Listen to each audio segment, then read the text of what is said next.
So yeah, thank you everyone. Welcome to our March 3rd Thursday Comfort Writing, writing about food. Before we dive into the conversation, I'm going to take a moment to introduce our panelists. And for those of you who don't know me, my name is Sam Babiak, and I'm the program director for the Writers League of Texas, and I will be moderating this conversation. Okay, so our first panelist for the night is Hannah Howard.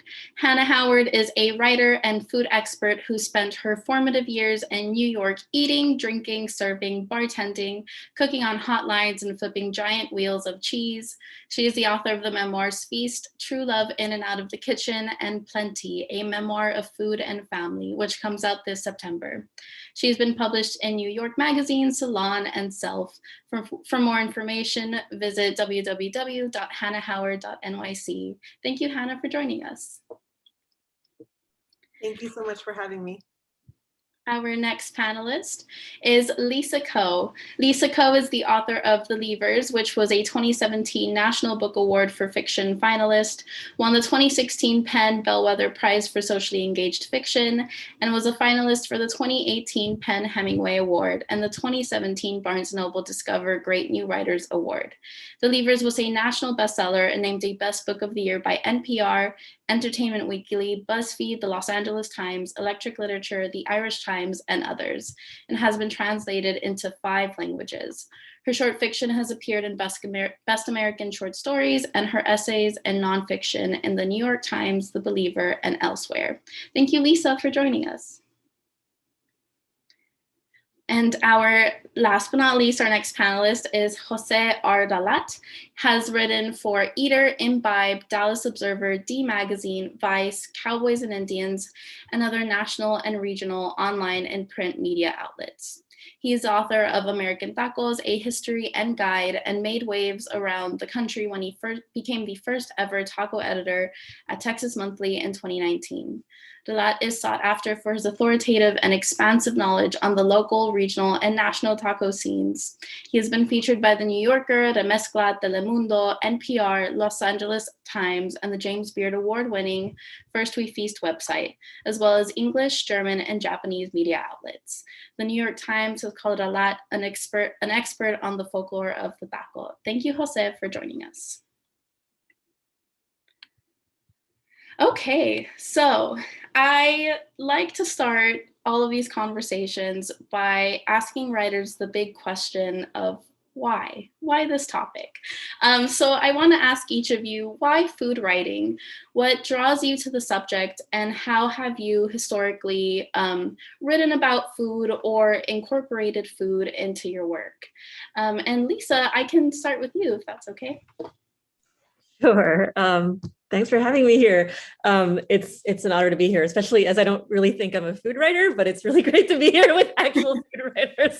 I'm primarily a fiction writer, a novelist, and an essayist. I think food organically shows up in my writing, just because, I think I'm really interested in just like how stories are told and how dominant stories are told, especially in our culture, and just sort of like what dominant stories are not saying. And food is just a really, not only is it obviously like a really important part of our lives, but it's like a method through which characters can show themselves, the worlds they live in, and also like power dynamics, I think, between like, who's making the food, who's eating the food, what food are they eating. And so a lot of the things that, the themes that I write about, whether it's race and assimilation or national identity and migration, are things that kind of arise through food, cooking, and eating.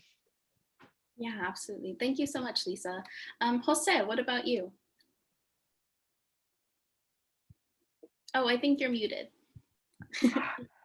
You would think after a year I did better at this virtual stuff. How did I get into food writing? I came from a neuropsychiatric journal, and I wanted to do something else, so I kind of fell into it. And in Dallas, when I moved here, I didn't have a job, and an editor called me up, asked me if I liked tacos. I said, of course, everyone likes tacos. He said, great, pitch me something on Monday. Fantastic. So essentially, I found a niche that could pay. Awesome. Yeah. Cool. Thank you so much. Hannah, what about you?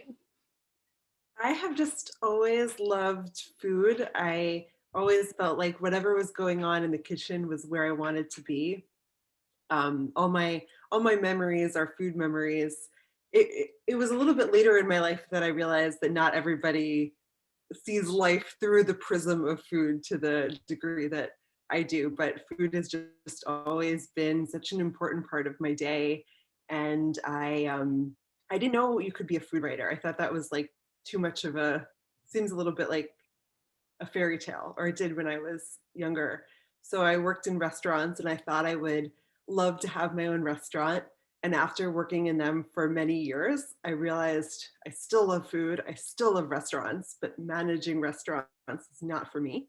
And I've always been one of those like kind of sad kids who found solace and joy in stories and in reading and in novels and essays and books, and getting to just kind of combine my loves still sometimes feels like too good to be true. I started to realize I could make money from food when I got hired to work behind a cheese counter, and then they realized I could write, and I started to write the cheese signs, and I became a copywriter, which is still how I make a lot of pay the bills. And I have some mixed feelings about that, because definitely literature is more my love. And I also teach food writing and write memoir and essays and food journalism. And so on my good days, I feel lucky that I get to write about food in all these different formats. Yeah, absolutely. Thank you. And so all of you are coming from pretty different backgrounds in regards to your writing. Lisa, you mainly write fiction and novels, but you do write short fiction and essays as well. Hannah, you've written memoirs that revolve around food, and you do a lot of food writing. And Jose, you write mainly nonfiction and articles about food as well. But at the end of the day, I think you're all trying to capture food on the page for your readers. And if you're coming from a background that isn't like a culinary background, it can be scary or difficult to get into food writing and to figure out how to even talk about food in the first place, outside of like, oh, that tastes really good. And so I'm wondering, like, what does your process look like when you're getting ready to write about food, whether it's like a specific cheese or like a specific meal that you've tried? Like, do you take notes while you try it for the first time? And do you buy two because you want to try it later on? Like, how does that look for you? And what are the essentials for sort of like capturing food on the page for your readers? Like, what should people be thinking about when they're looking at getting food captured on the page? And Hannah, I can stick with you for this question. And yeah. Sure. Yeah, I mean, I felt pretty cocky about it when I started to write about food. Like, I talk about food all the time. I got this.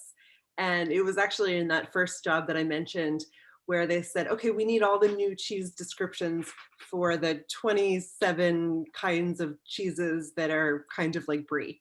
And, the first 12, I was grand. And then I definitely ran out of adjectives. Like, there's just so many gooey, there's kind of a shortage, I feel, of ways in that regard to talk about food.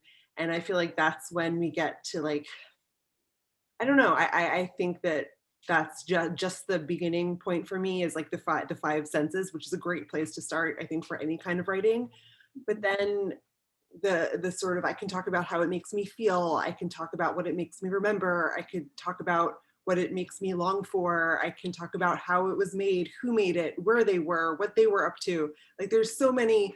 One of the things that I love about writing about food is it just sort of seems to be the starting point for so many kinds of stories. So I kind of like to use it like that, just as the springing off place. Yeah, definitely. Jose, what about you? Food is great. Working in a restaurant sucks. But for me, I prefer to write about the people because, like I said, the food is great, but so what? And right now, I can't exactly write reviews. I'm trying to figure out if now's a good time, uh, because Texas is open, so technically everything is fair game. Uh, uh, I do take notes because no one knows who I am, nor do they care because it's some random taqueria in the middle of nowhere. Uh, they don't care, and that's great. I don't want them to care, but I do want to listen to what they have to say, and I do want to put that to the page because I think that context matters. Uh, Context makes the food worth having. It makes the food interesting, and you know, context is a million different things. It's history. It's agriculture. It can be racism. Uh, and so I'm writing a piece now that is technically a review, but I don't begin to talk about the actual place and its food until halfway through the piece because there's so much more to it. Definitely. And I think we're going to talk a lot about what you just touched on because food informs so much about so many things. But yeah, so Lisa, you like food isn't the star of your work per se. And so I'm wondering, how do you sort of look at capturing food on the page, and what are some important things in fiction when you want to use food as something that informs the rest of your work? Yeah, I mean, I think, what Hannah said about using the five senses is something that I'm always thinking about. And a lot of that comes out of, I think what is the food doing in the scene, I guess, like what am I trying to do with the scene? What am I trying to do with the characters? And so there are specific scenes, like for instance, in my novel where the meal and the setting of the meal is kind of used to show particular like power dynamics between families, for instance, parents and children. There's a character who's a transracial adoptee, and he's going out to eat at a really crappy Chinese restaurant, but all the white people are like, this food is amazing, right? And so there's like all these kind of interactions, I think, that come out through like just the act of eating, or if it's kind of the labor of like your mom being the one to like make the food and serve it, and there's sort of like power being wielded or taken in different ways. But I just grew up in a family that was really obsessed with food. And some of that was probably like post-war trauma and like hoarding, but it was just like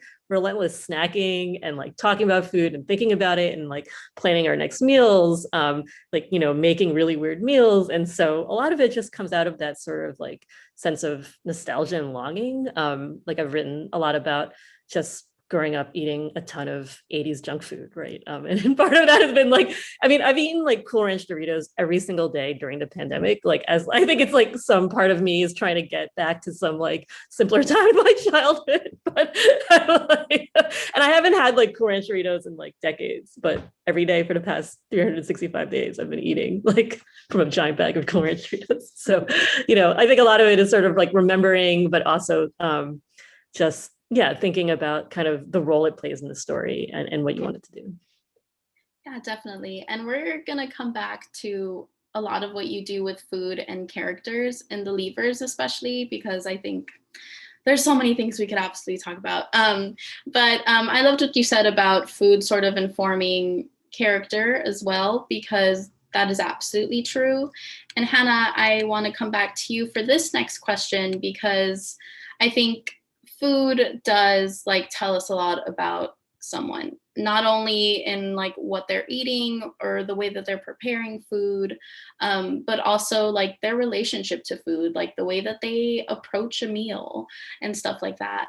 And so I'm wondering, like, this question is for all of you, but if you can just speak to the ways that you use food to inform and develop character traits, personality, or even yourself in your work.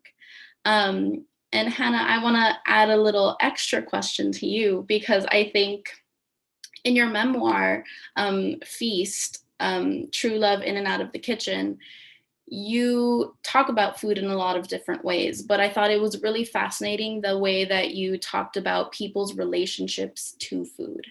And so there's this one sentence or two sentences that I really enjoyed, because you're talking about your parents at the dinner table, and you say, "My dad fills his plate first. My mom pulls a soybean from its green shell with her teeth." And that's sort of how you introduce us to them. And I thought it said a lot about their personalities, or at least the way that you were perceiving their personalities through food in this way. So can you talk about, developing character traits and personality, but as well, but also the relationships that people have with food and how that can help inform everything? Absolutely.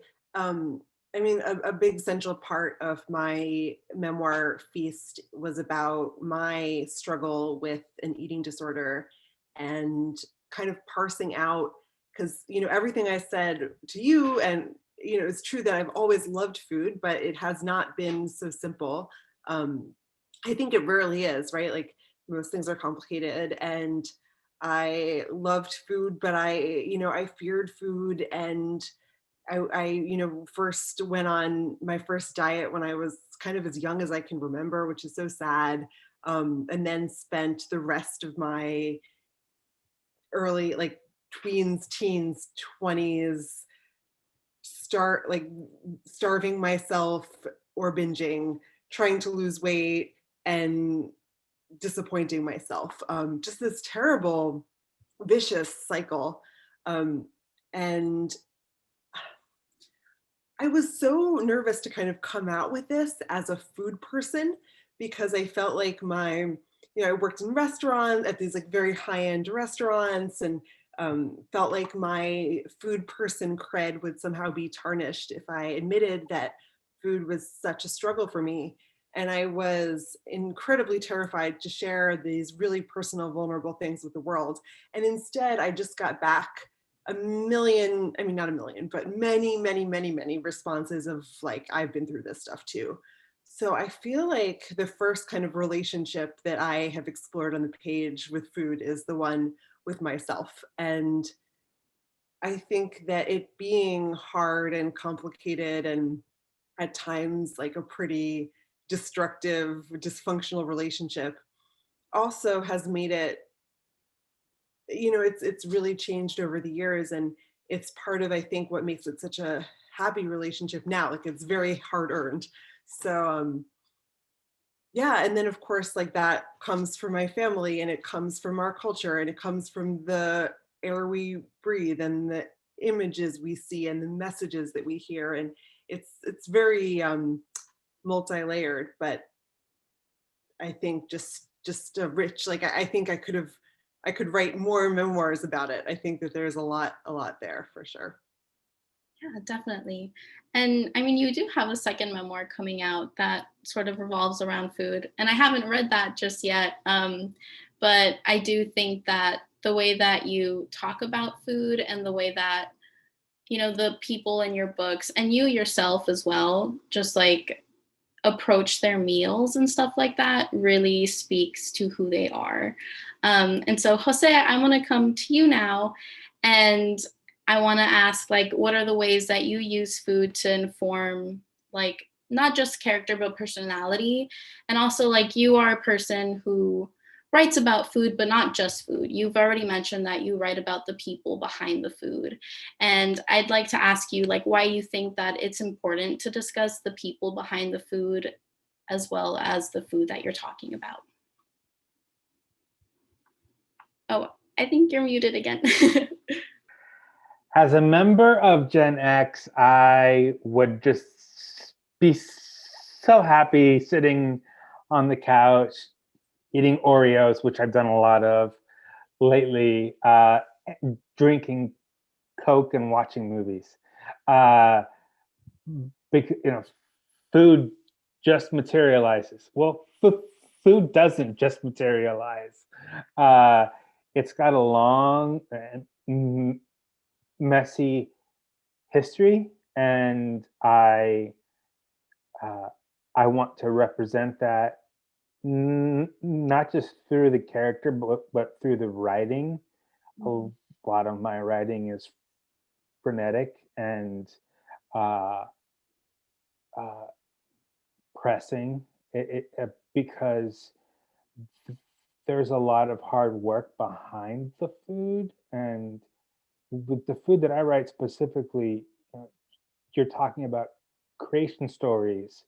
Uh, Mexicans were made from corn. Well, th- that informs everything. So, how does that reflect on the plate? And how does that reflect through the person? Uh, did they grow up nixtamalizing their own corn? What is their connection to food beyond this is made with love? Everyone says that. I don't care. That's great, but if I ask the right question, I don't have to say anything. Yesterday, I listened for 2.5 hours to the same guy just ramble. And all I asked, I didn't even ask. I said, "So your son tells me you have stories." And then he went, talked about food, talked about dropping off ice. During the 50s, wrestlers, boxing, uh, chili, and the regional preferences of chili, tacos, and it would go on and on and on, and fishing, and I just listened, and I think that's where I get the character. It's just basically trying to put that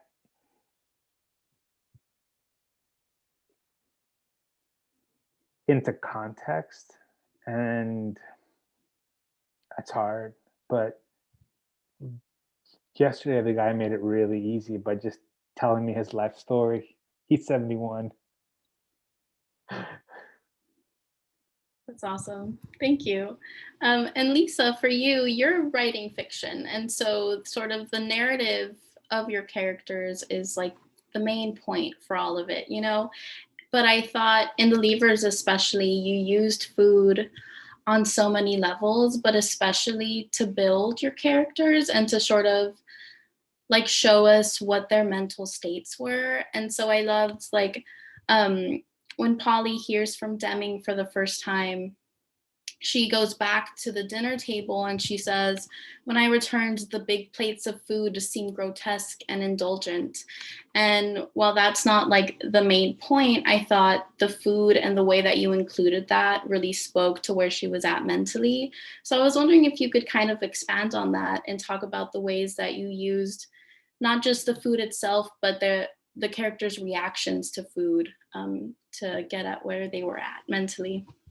Sure. Yeah. Wow, I forgot about that scene. Yeah, I guess there are probably a lot of scenes in my fiction and my nonfiction that revolve around food, which probably says something about me.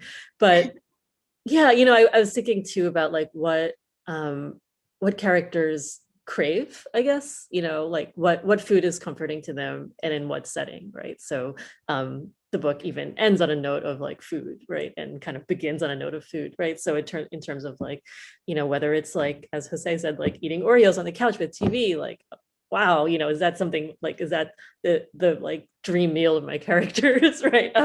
Or for, Polly in that scene, it's like she's kind of put into, I believe like a setting where it's not comfortable, right? Where she's like, food is sort of used in a way to enforce like status and like a class hierarchy, and a sort of, like in a setting where it's not about like joy and connection, but about something else, right? So it's kind of can be used like in all those different ways, and I think the characters often interact with food and specifically with eating, in particular ways too, and also like who they're eating with and how, right? So is it, who's paying if they're eating out? What kind of dishes are the characters gravitating towards? How are they eating their food? They're all kind of ways that can be used to show like what they're going through and sort of what they're thinking. Yeah, definitely. And Lisa, I'm curious, like, did the food in the levers sort of like evolve naturally as a way to inform everything, or was that more of like a deliberate move for you? Like you knew you wanted to use food in that way? I don't think I thought about it. I think it really evolved naturally. It just felt like, I think especially for a lot of Chinese Americans and Chinese immigrants, like food is, there's a big population of people that come here and work within the restaurant industry, right? And then there's also a sort of flattening of immigrant experience as being specifically around food, right? And then there's a sort of like power dynamics around food. Like, so for instance, I've written about my relationship to Spam, which is something that I grew up loving and was sort of like, I think was looked down upon by Americans, whereas my parents grew up having it be sort of this luxury item that I later learned was a product of US militarization, right? So there's this sort of like the different ways that like food is kind of being set up and how we're kind of like seen against it. Yeah, definitely. Thank you, Lisa. Okay, so Hannah, I'm going to come back to you now. And I think, we've talked about food and the way that informs our characters and even just ourselves, but I think food also tells us a lot about a specific place. And whether it's like historical or in the present time, or we're talking about the culture or the people, coming together within a place, I think food tells us a lot about what's going on. And so I'm wondering, like, how do you approach place or setting in your writing? And do you use it to sort of like tell a greater story about the food that you're talking about? Yeah, I mean, I think those two things are so tightly wound together. I'm remembering when I had that cheese counter job writing about these like specialty foods, and my food mentor would like lay out, or one of my bosses who I really admired would lay out this big map, and he would say like, there is no such thing as French food. There, France, there's Provence food, there's food from this little town and that little town, and this place has the tiny cans of sardines, and this place, and I think that that's true for kind of everywhere and everyone, from Lisa's Cool Ranch Doritos and the guy that Jose was talking to for 2.5 hours. Like, I think the places are so particular and their food stories are so particular, and I think we really honor them in our writing when we pay attention to those details. Yeah, definitely. Thank you.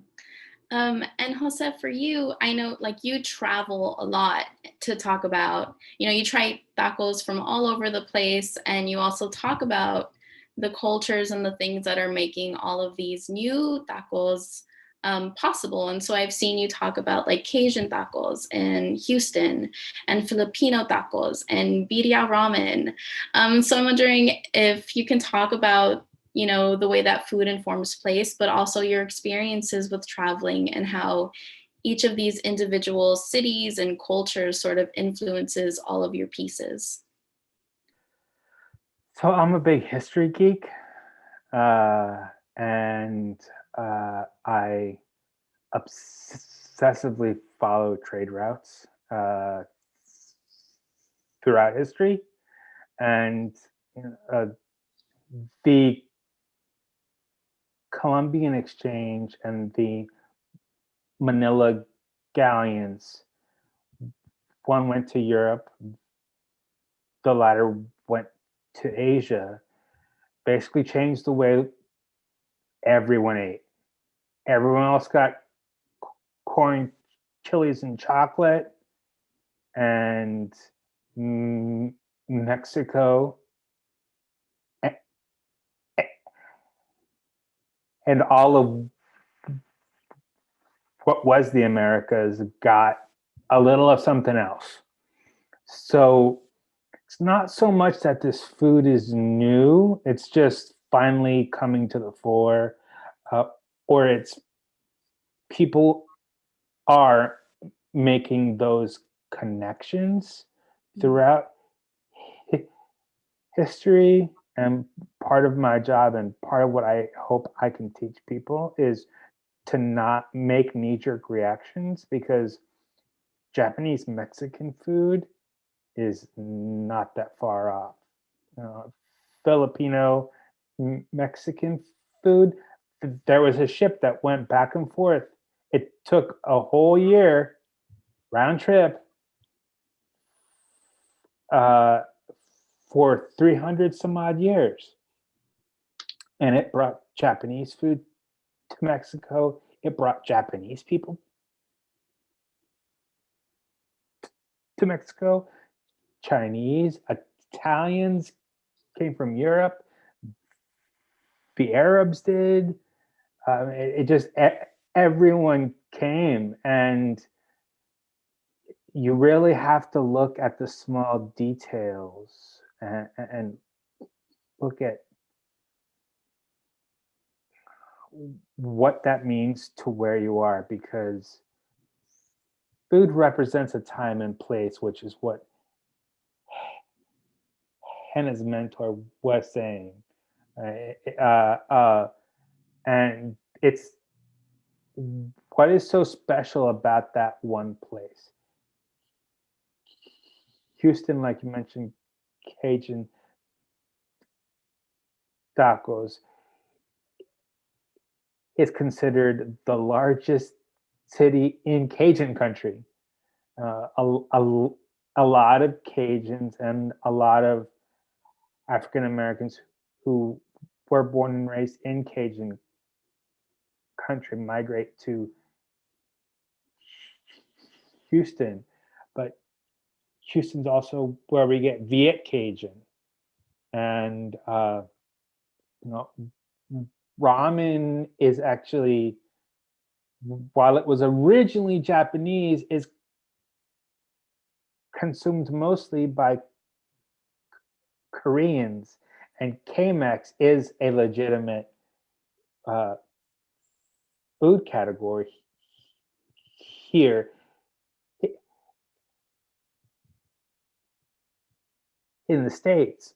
So that kind of, all that, it's so messy, and I love that.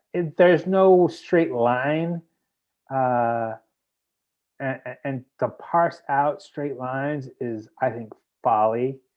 You just throw it all together and try and refine what you can, but just go all in. Thank you. And Lisa, I thought there were a lot of ways that you used food and place in the Lever specifically as well, but especially because I think for the characters, there are these very clear like before and afters. And so there's like the before when Deming was living in China with his grandfather, and then the after when he moves to the United States with his mother. And then there's the before and after for Polly as well. And so I'm wondering, like, and I know you also traveled to China to do some research for this book as well. So like, I'm wondering how place sort of influenced the way that you talked about food in the levers, and also how it related not only to place, but like to their specific situations in each country as well. Yeah, I think, one thing I realized just listening to this conversation is that in nearly every work of fiction I've written, a character eats a slice of New York pizza. And I feel like it just comes up because maybe that's like my sense of place and home is eating a greasy dollar slice, usually standing up. And so I think I'm very interested in like those sorts of meals, right? Just the sort of stuff you eat on the street, or the stuff you eat like in a stall, like, and not necessarily like the 13-course meals or, that I can never afford. But so my characters, in my novel are often eating those kinds of meals and longing for those kinds of meals. And those meals to them are a sort of like homecoming, and I think a comfort in some ways. So when Daniel goes back to China to find his mother, he's like eating these noodle soups, and fishball soups, and they sort of remind him of a sense of his home and his childhood that's like gone. And it also brought up, like, there's a scene in the very beginning where Michael and Deming are home kind of as these like latchkey kids making food up out of like whatever crap they find in the cupboard when their parents are out working. And they make this meal that's like ramen with ketchup and hot sauce. And they love it. It's like the kind of stuff that like a 10-year-old makes after school. And one of the most, moving, I think, reading experiences I've ever had is there's a reading series here in New York called Tables of Contents, where a chef actually prepares meals from the author's books. And he made that meal of like ramen with American cheese on top with a ketchup sauce reduction. And it was amazing because it was like this meal that was like a sense of memory and homecoming for my characters. And then I ate it in a room full of like 50 people also eating it. And it had this really, visceral response in myself as well. Yeah, that's amazing. And I think you're already touching sort of on my next question, which is on food and home and how it relates to our memory as well. And I've heard you talk about how the levers was sort of like this exploration of the narrative of assimilation. Mm-hmm. And I think that assimilation deals very heavily with food as well. And like we hear so many stories of like the immigrant experience, and like there's like the smelly lunchbox and like people not liking that, or there's like going to the grocery store, and not finding the things that you're used to or that you even learned how to cook with. And I think that leads to like a very specific kind of isolation and loneliness, and sometimes even just like this like confusion or loss of identity. And so I maybe this was just me like drawing parallels, but I read your essay on what white food meant to a first generation kid. And you talk about how you were the first in your family to be born in the United States. And you say, I was expected to betray Chinese food for American food. Whoppers, quarter pounders with cheese, White Castle sliders with onion breath, and that I did. And for your relatives, Chinese immigrants from the Philippines, this was evidence of how you'd assimilated and they hadn't. And so I'm wondering, like, if you could just talk about the conception of that essay and how it related to the levers and how you were sort of like exploring this narrative of assimilation through food as well. Sure. Yeah.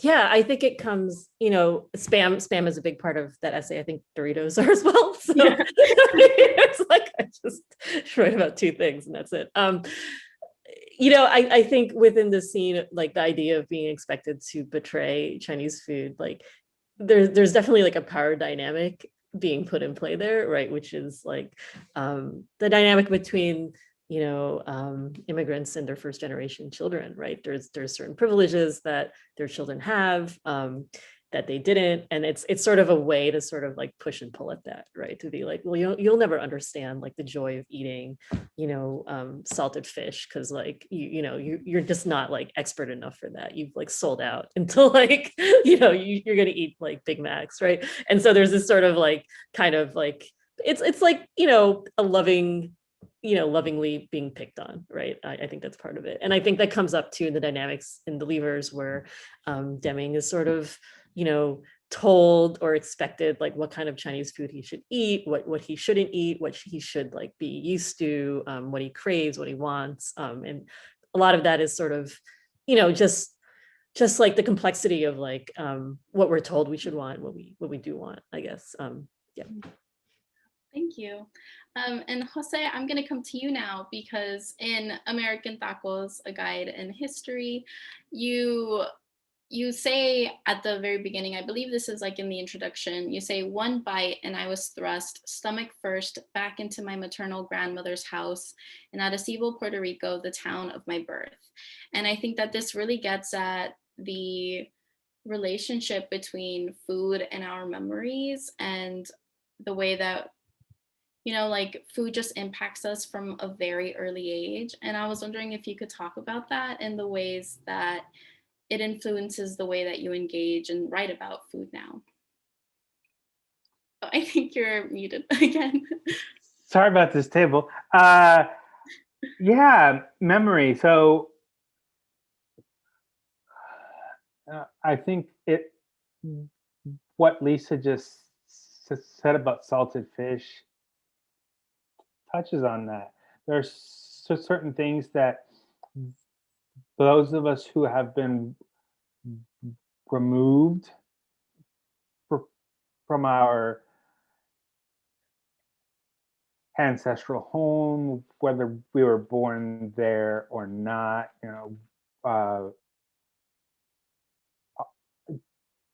lacks some sort of ownership. And I think a lot of us try and get that back through food. And so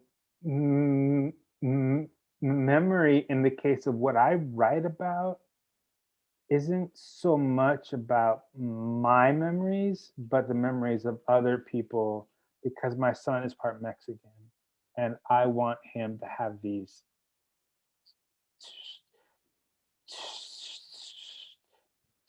stories. That being said, I think there are some stories that I've written down that are, or that resonate with many people. For example, at the end of the book, I write about this one taco called the jardinero, the gardener, at Taco Maria, which is in Orange County, California. It's a mostly vegetarian dish, taco, and I started to cry when I was eating it. I didn't know why. And then I get back to Texas and I'm writing about it. And then I realize that the taco represents all the generations that broke their backs so that we could have better lives, so that I could spend a year, 2 years writing about tacos when my grandfather would have scoffed at that. But that connection told us story that I could only hope to replicate in words, because the food was a powerful conveyor of memory.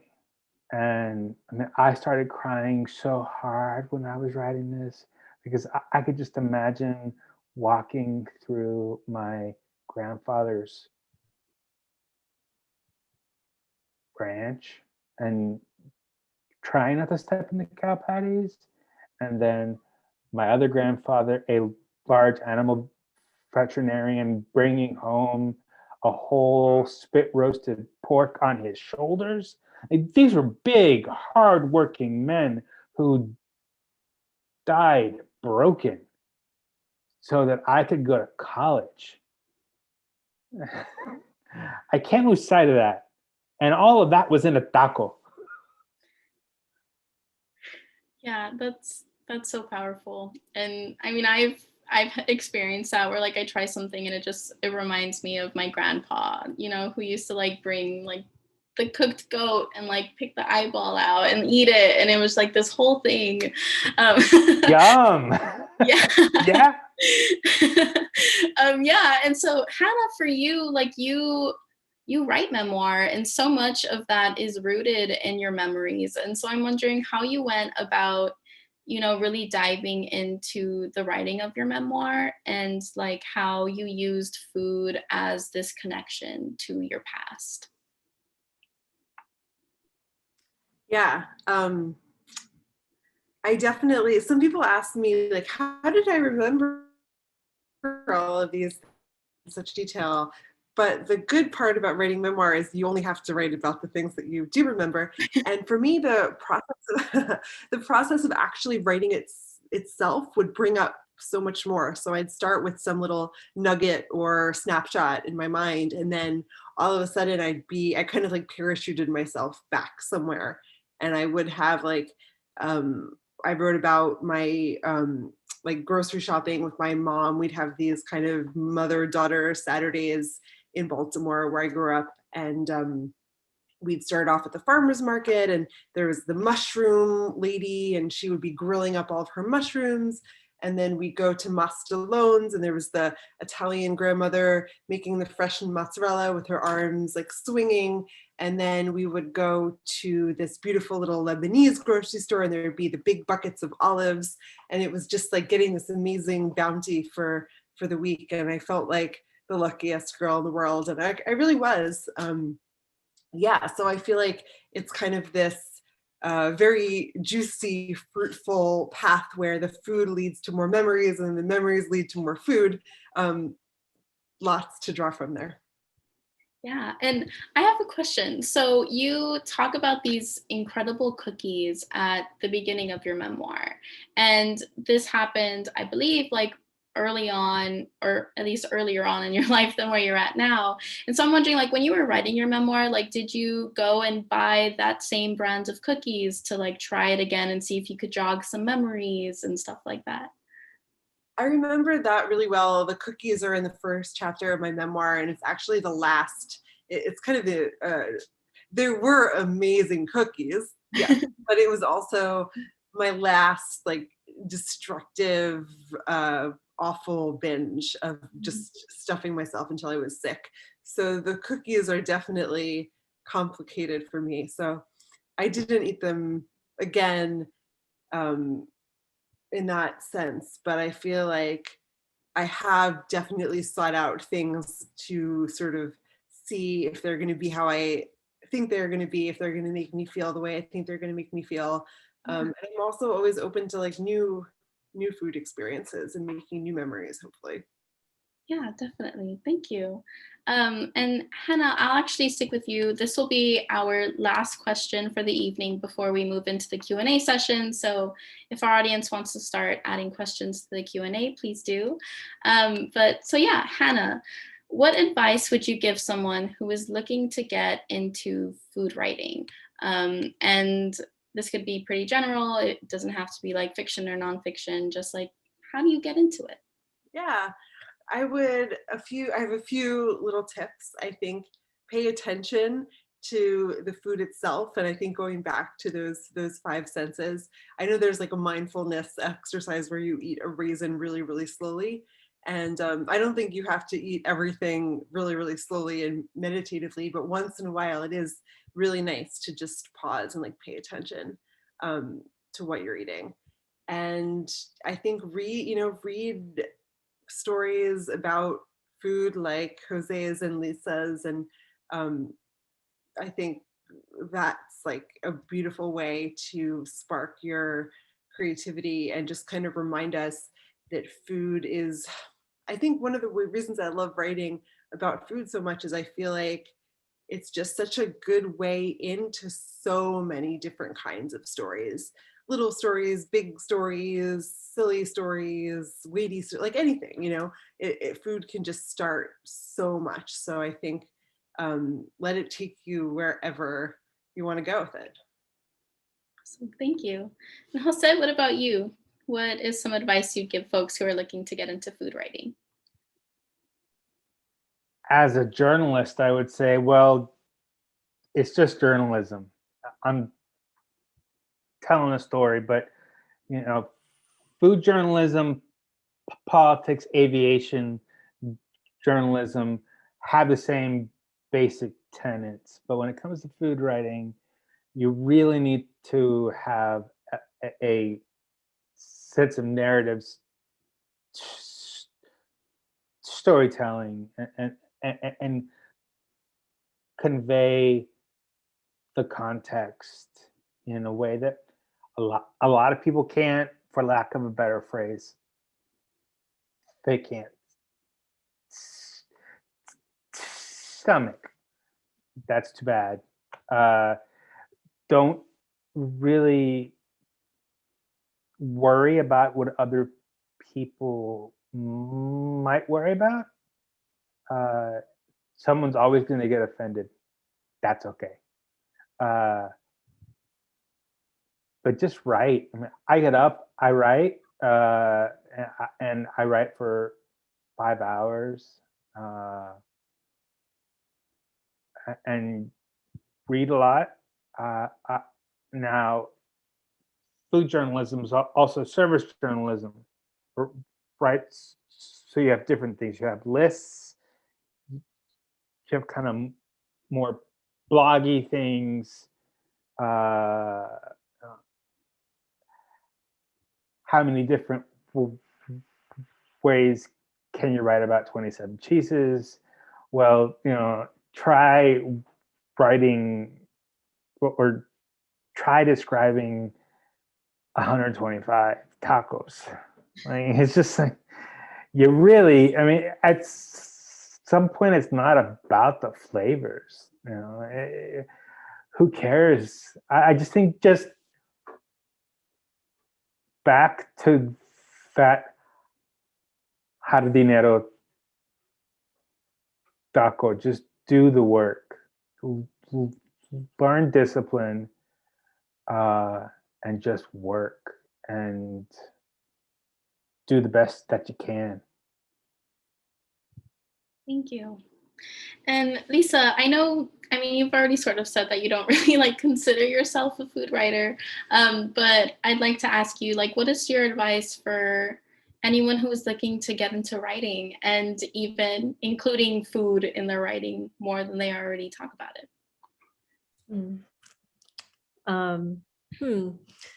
Yeah, I would say for anyone who's looking to get into writing, to start as low stakes as possible. I guess I think for me, high expectations is my enemy. So if I'm I'm going to sit down and write a 500-page novel, I'm going to do it in 2 months. That's a recipe for failure. But just to look at the stories and scenes in your own life, right? So, if it's around building a scene out of food, it could just be listing 10 memorable meals. What were they? What did they taste like? Who was there? What did you see around you? What did you taste? What did you hear? Who's, all these kind of details, and sort of building from there, right? And sort of asking the questions. I think a lot of fiction writing and nonfiction writing comes out of questions why is this important? Why are you remembering this? What's behind the story? Who are these people really? And kind of exploring the answers through writing. Awesome. Thank you. Okay, so we're gonna move into our Q&A session now, and it looks like we've already got a few questions from our attendees. So I will start. Someone has a question for Jose, and they're wondering how far back you've traced tacos. I think you're muted again. This is so embarrassing. It depends what you mean by tacos. What do you mean, the food that is called tacos, or do you mean anything that is wrapped in a tortilla? Food has been wrapped in tortillas for thousands of years. The word taco only came about after colonization. There are several theories as to how that word came to be connected to the food, but the food also means pull stick and dynamite, and these are great and wonderful things that make tacos even more exciting. So it just depends on what you mean. I would say the word taco, the food, goes back to the 18th century. The folding of the tortilla can go back as far as 7,000 years. So yeah, it just depends. Awesome, thank you. So we have another question from Aisha, and she is wondering, when you are looking for a recipe online to make something yourself at home, do you always read the food bloggers / writers' entire introduction, or do you sometimes just scroll straight to the recipe? Why or why not? And anyone can sort of jump in now if you want to.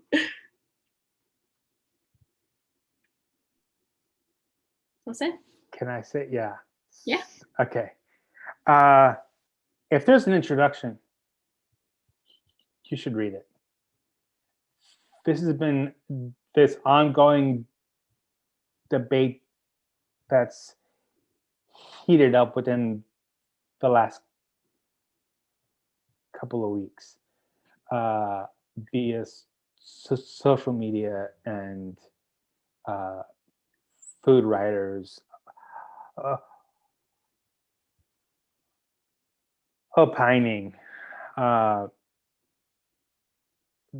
Those were written for a reason, and so you should read them. But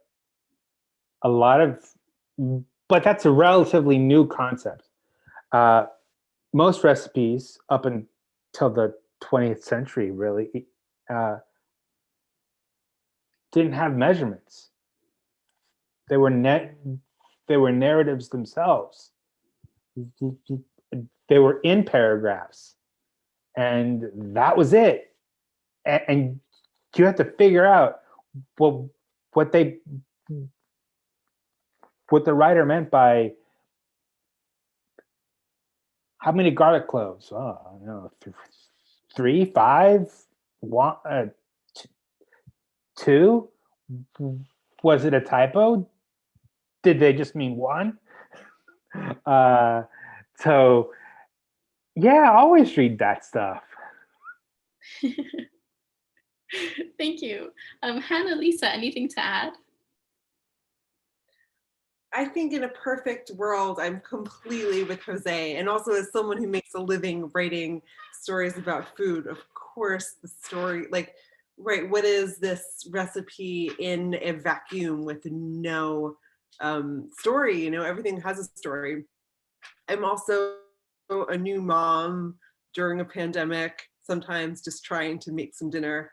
And maybe that story will have to wait.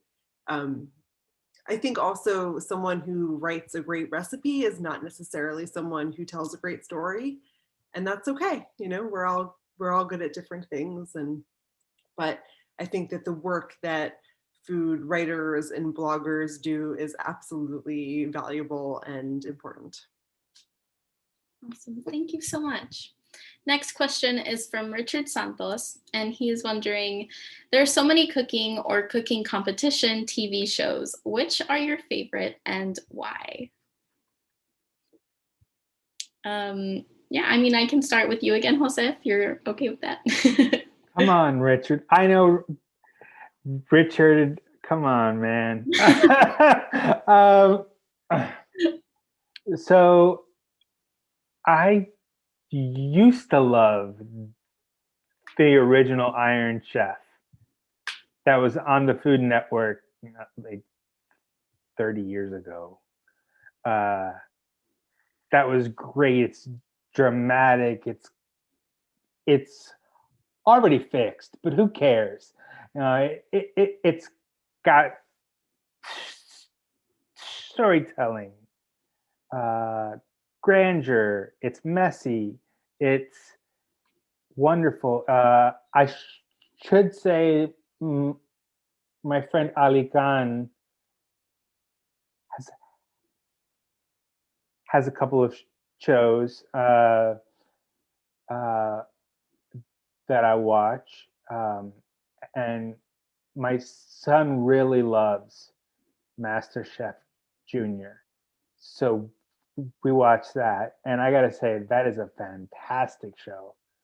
These kids can do things that I'll never be able to do, and the way that they're spoken to as adults who have feelings, and I love that. I wish we could all be treated with that amount of respect. Thank you. Hannah? Yeah, I have a lot of thoughts and feelings about cooking shows. I kind of watch them all. I also love MasterChef Kids, also love Iron Chef. I am a big fan of Top Chef. I recently have really been enjoying Stanley Tucci's new Italian documentary, which is, talk about about place and food. I think really beautifully done. I really love Samin Nosrat's Salt, Fat, Acid, Heat. I might be getting that a little bit the wrong order, which is based on her sort of cookbook / non-cookbook, which I think is just such a beautiful celebration of food. And I love all the old Anthony Bourdain, like No Reservations and Parts Unknown. I know those are only, food is one part, but I feel like they really represent food as the way to so many different stories. Thank you. Lisa, do you have anything to add? I don't really watch any of those.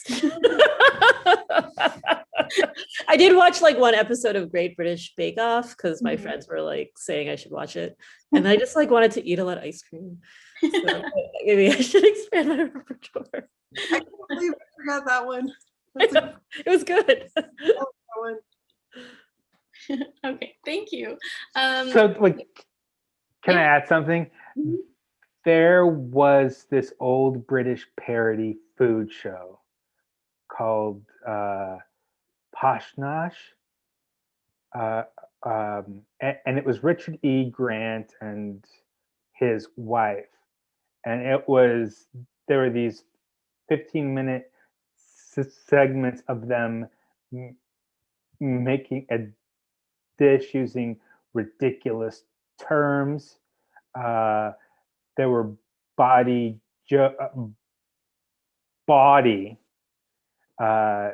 jokes, and it might be the best food TV ever made. And it's from the early 90s, maybe. It's on YouTube, so check it out. Awesome, thank you. Okay, so next question is from Diana. And Diana is wondering, what are the biggest mistakes you see people make when writing about food? Hannah, if you want to jump in.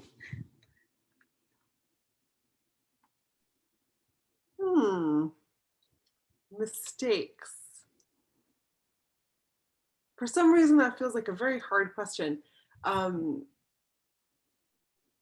I feel like maybe feeling obligated to, like Jose mentioned, that I don't know what number it was, 147 tacos, like what they taste like stops being completely relevant. You don't have to, sometimes I do have students who feel like they need to describe every bite in the world, and you don't need to describe every bite in the world. So maybe to be a little choosy, but I think that happens in editing, not writing. I think you could write about every bite in the world and then go back and narrow it down to what feels important to the story. But I don't know about a lot of mistakes. I feel like there's so many different like routes and styles and places you can go, and I think mistakes are part of the fun. Thank you. Jose, anything to add? Or Lisa, either one? Mistakes. My editors are brutal. They'll figure it out. I don't know. One of the mistakes that I see, I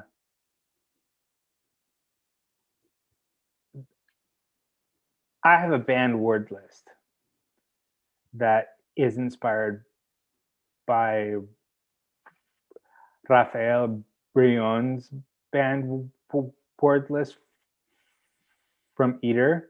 So one of those is the word delicious. I use it in conversation, but I would never use it writing. And specifically about the taco or Mexican food, the word humble. That is I got really strong feelings about that word, but don't use it, especially if you're white. Thank you. Lisa, anything to add? I mean, I guess like I worry about making mistakes in my own writing around accuracy, especially writing about food that isn't something I'm familiar with, like what are people eating in a certain city I'm not from. But we just cross our fingers and hope fact checkers are doing their jobs. Awesome, thank you. Okay, let's see.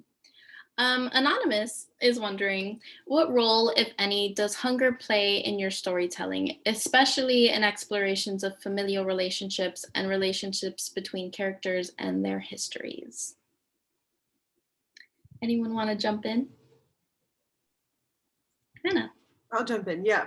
I mean, I think hunger is like it's so much at the core of food, right? Because you can't have a celebration of food without the realization that there's a lack of food for so many people and in so many contexts. And I think hunger also is emotional hunger, spiritual hunger, physical hunger, obviously. Well, maybe not obviously. I think that food, hunger and satisfaction are always, I think, in dialogue with each other. And I think that hunger is just at the core of all of it. Yeah, definitely. Thank you, Hannah. Lisa, Jose, anything to add? Yeah, I mean, I guess I could add like the hunger, just like a hunger for like connection too, and like and desire. I think like I'm thinking too about how like control plays into the idea of like hunger and eating, and the way that in particular like bodies are controlled and engendered in certain ways around food, and also the way that like hunger is kind of like weaponized, I would say. I mean, and thinking of like familiar relations, especially when there might not be like a language shared in common, and food becomes a language, right? For better or for worse, and the different ways that can be used. Thank you. Jose, anything to add? A lot of food is developed out of necessity, but I think a lot of our comfort food comes from physical hunger requiring us to be creative. So in the mid to late 20th century, weenies and eggs in a tortilla was seen as a sign of poverty, because that's all you had at the end of the month. But you'll never find a better taco. Bean and cheese doesn't get any better. I've heard stories from taqueros who have said, the fondest memory I have is of taking a break from picking fruit in a field and eating that weenies and eggs taco under the truck as a child. And that person didn't realize the dire straits they were in, and that's great. But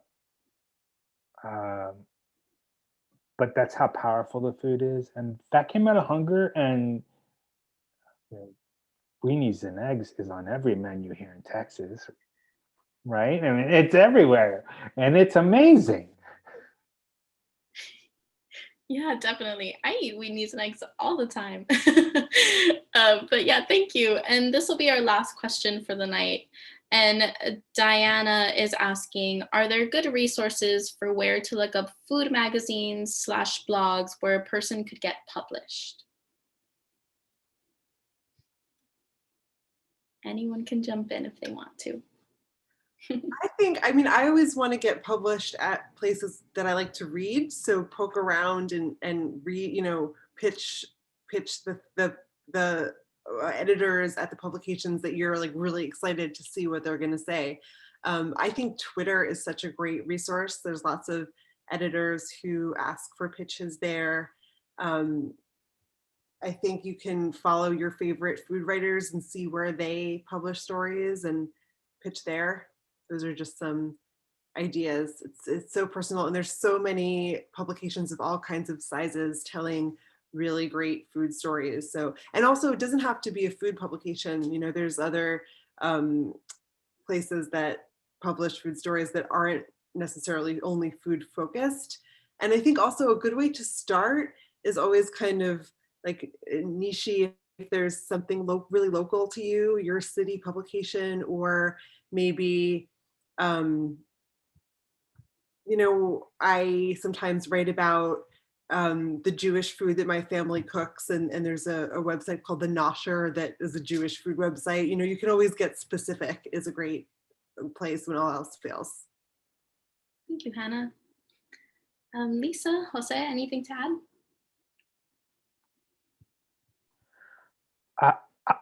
I would say start small.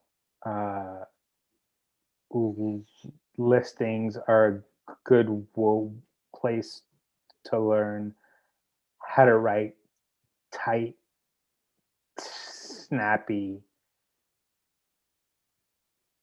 descriptions about a restaurant or food, and then look for the places that you might not think are great but pay well, like airline magazines. They pay very well and they work with you, or just these